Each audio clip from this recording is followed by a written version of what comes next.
Imagine if we change the Western world to be more like ancient cultures were, to honor our highly sensitive youth and children.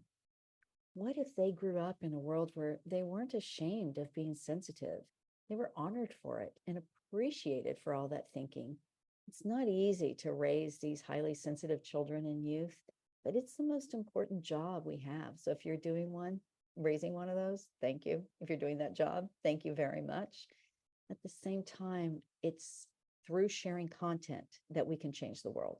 So when you subscribe or share one of my videos with really accurate science-based information about living as a highly sensitive person or parenting a highly sensitive child, you help change the world. So please do spread the word, share my content, post it wherever you can, find some little video you like.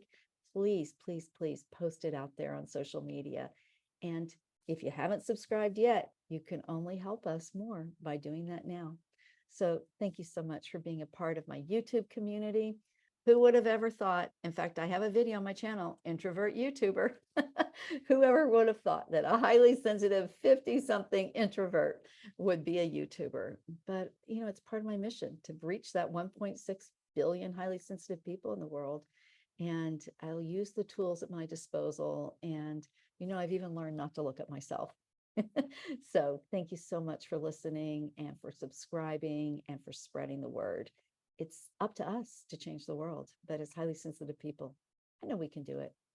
I look forward to seeing you around the screens. Bye now.